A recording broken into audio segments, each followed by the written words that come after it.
बिस्मिल्लाहिर्रहमानिर्रहीम। अस्सलाम वालेकुम। My name is engineer Awais Aslam. आज का टॉपिक है पेपर बी है, principle of electrical engineering, book B है और सब्जेक्टिव क्वेश्चन जो आपको पढ़ाने जा रहा हूँ यानी एसी वेव, एसी करंट या वोल्टेज की औसत कीमत, पीक, लम्हाती कीमत और क्रेस्ट फैक्टर के बारे में आप क्या जानते हैं। मेरी वीडियो को आपने आखिर तक देखना है ताकि आपको हर चीज़ हर समझ आ सके। पहली चीज़ ये है कि जब भी किसी एसी सर्किट या एसी जनरेटर में जब भी करंट या वोल्टेज पैदा होते हैं तो ये एसी वेव की शक्ल में क्या होगा, एक्स और वाई एक्सिस में वक्त के हिसाब से अपने आप को ऐसे जाहिर करेंगे। ठीक है, पहले ही जो चीज़ है कि एसी वैल्यू से क्या मुराद है। करंट या वोल्टेज की जो एसी वेव जो है उसकी एसी वैल्यूज़ क्या होती हैं। पहली चीज़ सबसे अहम है कि इंस्टेंटेनियस वैल्यू से क्या मुराद है। पहली बात यह है कि हमें मालूम होना चाहिए कि ये हमारे पास एक ग्राफ है। ठीक है, इस ग्राफ में एसी सर्किट जो एसी साइन वेव क्या होगी कि पहली वैल्यू सिफर थी, फिर आहिस्ता आहिस्ता बढ़ेगी, फिर मैक्सिमम हो जाएगी, फिर वैल्यू सिफर होगी और सिफर होने के बाद वैल्यू दूसरे लम्हे क्या करेगी, मुखालिफ दूसरी समत में बहना शुरू करेगी, फिर मैक्सिमम होगी और फिर सिफर हो जाएगी। करंट के लिए और वोल्टेज के लिए ये सेम ही होती है। अब हम आ जाते हैं कि एसी से क्या मुराद है। यानी पहली वैल्यू है कि लम्हाती वैल्यू है, यानी इंस्टेंटेनियस वैल्यू का क्या मतलब है। किसी भी लम्हा एसी सर्किट की मकदार एसी सर्किट की लम्हाती वैल्यू कहलाती है।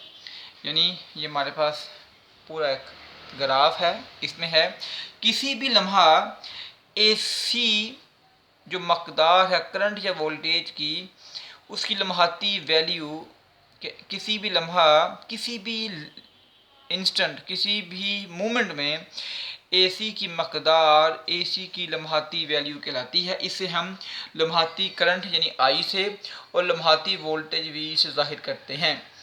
एसी करंट या वोल्टेज की जो एक साइकिल में मैक्सिमम मकदार और सिफर मकदार के दरमियान कोई भी मकदार लम्हाती मकदार हो सकती है। ये पूरा क्या है, ये पूरा एक साइकिल है। यानी एसी करंट या वोल्टेज का जो साइकिल है, उस साइकिल में मैक्सिमम मकदार और सिफर मकदार के दरमियान कोई भी लम्हाती मकदार हो सकती है। अब हम इन्हें कैसे रिप्रेजेंट करेंगे। पहले हम लेते हैं करंट की लम्हाती मकदार आ जाए तो क्या होगा, स्मॉल आई होगा, इसके आगे क्या आ जाएगा, आई मैक्सिमम वैल्यू होगी, साइन थीटा आ जाएगा। आई एम का मतलब है कि maximum value of the current.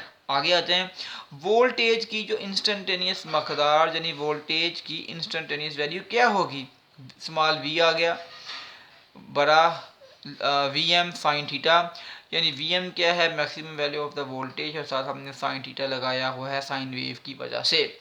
आगे क्या है बस भाई, इंतहाई मकदार या मैक्सिमम वैल्यू का क्या मतलब है। एसी करंट या वोल्टेज वेव के एक साइकिल में ज़्यादा से ज़्यादा मकदार इंतहाई मकदार या मैक्सिमम वैल्यू कहलाती है। एक साइकिल में दो दफ़ा 90 डिग्री पर और 270 डिग्री पर इंतहाई मकदार आती है। इसे आई एम और वी एम से ज़ाहिर किया जाता है। अब देख लीजिए, हमारे पास एसी साइकिल है, इस एसी साइकिल के अंदर अगर आप आ जाएं तो जो मैक्सिमम वैल्यू जो थी वो दो बार आई है, एक 90 सेंटीग्रेड पे और एक 270 सेंटीग्रेड पे आ जाती है। और इस मैक्सिमम वैल्यू को हम आई एम करंट में और वोल्टेज में वी एम से जाहिर करते हैं। अच्छा जी, अगली चीज़ ये है कि क्रेस्ट वैल्यू क्या होती है। यानी एसी साइकिल के अंदर जो मैक्सिमम वैल्यू होती है, पॉजिटिव या नेगेटिव दोनों साइड्स में, उस मैक्सिमम वैल्यू को हम क्रेस्ट वैल्यू या पीक वैल्यू भी कहते हैं। आगे अगली चीज़ क्या है, औसत वैल्यू का क्या मतलब है। औसत वैल्यू यानी एवरेज वैल्यू क्या है। हमने क्या किया है, हमने हाफ साइकिल ले लिया है। अब इस हाफ साइकिल में आप देख लें, ये यहाँ पे वैल्यू सिफर होती है और बतदरीज आहिस्ता आहिस्ता बढ़ते हुए यहाँ पे आके मैक्सिमम हो जाती है और फिर आहिस्ता आहिस्ता कम होकर फिर सिफर हो जाती है। इस हाफ साइकिल में ले लें, आपके पास ये ग्राफ मौजूद है। इसे हम ज़रा आसान कर लेते हैं ग्राफ को, कि हमने इस पूरे हाफ साइकिल का जब हाफ लिया, इसका जो हाफ है उस हाफ से थोड़ा सा ज़्यादा आप ले लें, यानी 0.636 IM एवरेज वैल्यू होगी। मतलब इस सिफर से मैक्सिमम तक मैक्सिमम वैल्यू थी, और इस मैक्सिमम वैल्यू का जब हम आधे से ज़्यादा यानी 0.630 जो है पोर्शन ले लेते हैं आधे से ज़्यादा, तो वो क्या होता है, वो इस मैक्सिमम वैल्यू का एवरेज वैल्यू होती है।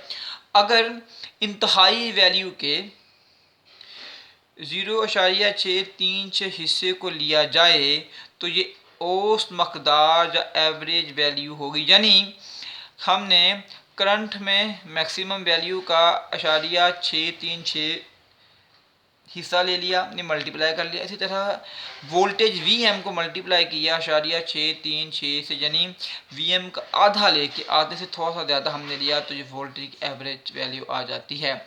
मौसर मकदार या RMS वैल्यू से क्या मुराद है। ठीक है जी, नीचे आ जाएं। ये फिर हमारे पास हाफ साइकिल है, IM है, ये आ गया इसका हाफ, किसका, यानी मैक्सिमम करंट का हाफ आ गया। ये जो लाइन जा रही है ये कितना है, आधे से ज़्यादा, यानी 600.636 वाला पोर्शन हो गया, ये एवरेज में आ गया। जब हम थोड़ा सा मज़ीद ऊपर जाएंगे तो 0.707 मल्टीप्लाई IM आ जाता है, यानी आधे से थोड़ा सा ज़्यादा क्या बन गया है, एवरेज वैल्यू। जब एवरेज से हम थोड़ा सा ऊपर और मैक्सिमम से कम किया तो ये RMS वैल्यू बन जाती है। इसी तरह मौसर मकदार या RMS वैल्यू की तारीफ़ क्या है, अगर इंतहाई वैल्यू यानी IM के 0.707 हिस्से को लिया जाए तो ये मकदार मौसर मकदार या RMS वैल्यू होगी। यानी IRMS बराबर है 0.0707 मल्टीप्लाई IM, और वोल्टेज की शक्ल में VM मैक्सिमम वोल्टेज को हमने मल्टीप्लाई कर दिया है 0.707 के साथ। अब जो अगली चीज़ है हम कहते हैं फॉर्म फैक्टर। हमने पहले क्या किया है, RMS वैल्यू भी पढ़ ली है और एवरेज वैल्यू को भी हमने डिस्कस कर लिया है। फॉर्म फैक्टर क्या है, किसी AC करंट या वोल्टेज वेव की RMS वैल्यू जो हमने यानी 0.707 देखी थी, और औसत मकदार के दरमियान निस्बत को फॉर्म फैक्टर कहते हैं। यानी RMS वैल्यू और औसत मकदार के दरमियान, यानी RMS वैल्यू आ गई डिवाइडेड बाय एवरेज वैल्यू आ गई, तो इन दोनों की रेशो को हमने फॉर्म फैक्टर कह दिया है। हम नीचे आ जाते हैं। फॉर AC करंट के लिए क्या होगा, जो RMS वैल्यू क्या है, 0.707 ज़रबे IM यानी करंट की मैक्सिमम वैल्यू है। एवरेज में क्या आ जाएगा, हम करंट की मैक्सिमम वैल्यू को मल्टीप्लाई कर रहे हैं 0.606 से।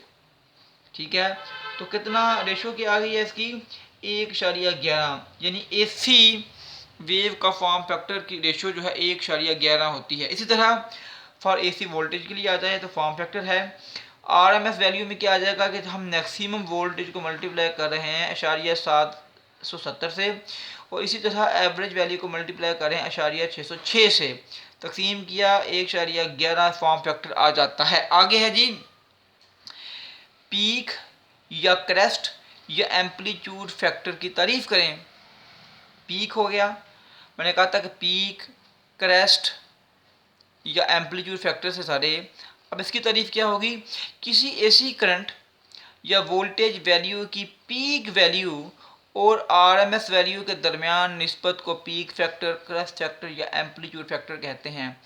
पीक फैक्टर आ गया, यानी फॉर्म फैक्टर के मुकाबले में मैंने RMS को नीचे रखा, और यानी मैंने RMS को नीचे रख लिया और ऊपर क्या ले आए, पीक वैल्यू। यानी करंट या वोल्टेज की जो पीक वैल्यू है उसे मैंने तकसीम कर दिया है आरएमएस वैल्यू से। ये देख लीजिए पीक वैल्यू आ गई, आरएमएस पीक वैल्यू क्या है, आईएम है, तो आरएमएस वैल्यू क्या आएगी, 707 ज़रब आईएम तकसीम करने से 1.41 आ जाता है।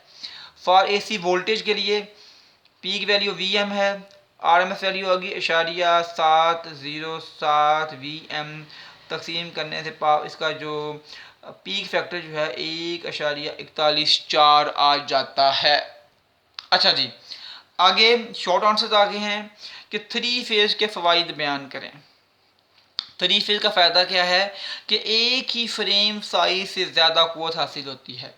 यानी सिंगल फेज और थ्री फेज आ जाएं, अगर एक ही फ्रेम हो उसके अंदर सिंगल फेज होगा तो उसकी पावर कम होगी। जब उसी सेम फेज या सेम बॉडी के अंदर जब हम थ्री फेज ले आएंगे तो एक ही फ्रेम से हमें ज़्यादा क़ुव्वत मिलती है। थ्री फेज से मोटरों की परफॉर्मेंस बेहतर हो जाती है, इसी तरह ट्रांसफार्मरों की परफॉर्मेंस भी बेहतर हो जाती है और इस तरह पावर को तरसील करने के निज़ाम पर कम खर्च आता है। अगला सवाल क्या है, थ्री फेज सिस्टम में फेज़ों के नंबर तहरीर करें। कि जब हम थ्री फेज सिस्टम लेकर आते हैं कि जब सिंगल फेज की जगह हम थ्री फेज ले लें, यानी रेड येलो ब्लू तीन फेज आ जाते हैं, तो क्या होगा, तीनों फेज़ों पर आइडेंटिफाई करने के लिए, शनाख्त के लिए, निशानी के लिए हम कोई ना कोई निशान लगा देते हैं। मसलन रेड येलो ब्लू, यानी रेड का मतलब है सुर्ख, येलो का मतलब है पीला और नीला ब्लू है रंगों से पुकारा जाने वाला सिस्टम दुनिया के तमाम ममालिक में राइज है। देख लीजिए तीनों फेज़ों पे हमने पहले फेज़ को रेड से, दूसरे को येलो से, तीसरे को बी से शो किया, आ गया। थ्री फेज सिस्टम की अंदर हमने अगर पावर मालूम करनी हो कि हमने पावर कैसे मालूम करनी है, हम इसके अंदर वाट मीटर इस्तेमाल करें तो कौन से तरीके होंगे। थ्री फेज सिस्टम में जो इलेक्ट्रिकल पावर मालूम करने के लिए हम कौन से तरीके इस्तेमाल करते हैं। एक तरीकाकार है कि तीनों फेज़ों के ऊपर आप वाट मीटर लगा दें, चलिए 3 वाट मीटर का तरीका। दूसरा, या फिर आप तीनों फेज़ों में से किसी दो फेज़ों पे आप पावर मीटर लगाते हैं, यानी 2 वाट मीटर आ गया, यानी हम येलो को छोड़ देंगे, रेड और ब्लू पे 2 वाट मीटर लगा लेते हैं। तीसरा तरीका कार ये है कि 1 वाट का तरीका, यानी हम रेड येलो ब्लू में से किसी एक के ऊपर हम क्या करेंगे, वाट मीटर लगा लेते हैं। मेरी वीडियो को लाइक कीजिए, सब्सक्राइब कीजिए। आपको अगर कोई क्वेश्चन नहीं आता तो कमेंट सेक्शन में आएँ और कमेंट सेक्शन में आके कमेंट करें, मैं आपको आपके हर सवाल का जवाब दूंगा। खुदा हाफिज़।